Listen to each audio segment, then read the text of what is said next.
എന്ന് വെച്ചാൽ എനിക്ക് ഭയങ്കര ഇഷ്ടമാണ് ഇങ്ങനെ ഇവിടെ പോയിരുന്ന് ഫുഡ് കഴിക്കാനായിട്ട്. കാരണം എന്ന് വെച്ചാൽ അതാവുമ്പം അവളാണെങ്കിൽ ചൂട് ദോശ ഉണ്ടാക്കി ഇങ്ങനെ പ്ലേറ്റിലോട്ട് ഇട്ടുതരും. മാത്രമല്ല ഇങ്ങനെ സംസാരിച്ചിരുന്ന് ഉണ്ടാക്കുന്നതൊക്കെ കണ്ടുകൊണ്ടിരുന്ന് ഫുഡ് കഴിക്കാമല്ലോ.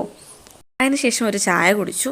ചായയും ഫുഡടിയും മാത്രമേ ഉള്ളൂ എന്ന് ചോദിച്ചാൽ അല്ല, എൻ്റെ പട്ടിഷോയും ഉണ്ട്, അത് പുറകെ വരുന്നുണ്ട്.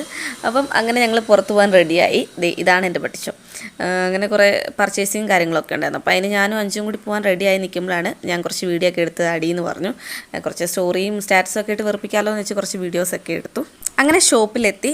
ഫസ്റ്റ് തന്നെ എൻ്റെ കണ്ണ് ചെന്നത് ഇങ്ങോട്ടാണ്. കുറേ ഗിഫ്റ്റ് ഐറ്റംസ്. അയ്യോ, കണ്ടിട്ട് എനിക്കാണെങ്കിൽ കണ്ണ് തള്ളിപ്പോയി. അതേപോലെ ഗിഫ്റ്റ് ഐറ്റംസ് ഒത്തിരി ഐറ്റംസ് ഉണ്ട്.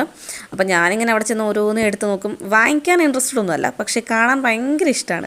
അപ്പോൾ ഇതൊക്കെ കാണുമ്പോൾ വല്ലാത്ത ക്രേസാണ്. കൂടുതലും ഗ്ലാസിൻ്റെ പ്രൊഡക്റ്റാണ്. അതുകൊണ്ട് ഉള്ളിലൊരു ഭയമുണ്ട്. എല്ലാം വലിച്ചു പൊക്കുന്നുണ്ട്. നല്ല പേടിയുണ്ട്, തറ വീഴുമോ പൊട്ടുമോ എന്നൊക്കെ നല്ല പേടിയുണ്ട്. തിരിച്ചു വരുന്ന വീഡിയോസ് ഒന്നും എടുത്തില്ല, കാരണം ഒത്തിരി സാധനങ്ങൾ പർച്ചേസ് ചെയ്തു. അങ്ങനെ പർച്ചേസിങ് കഴിഞ്ഞ്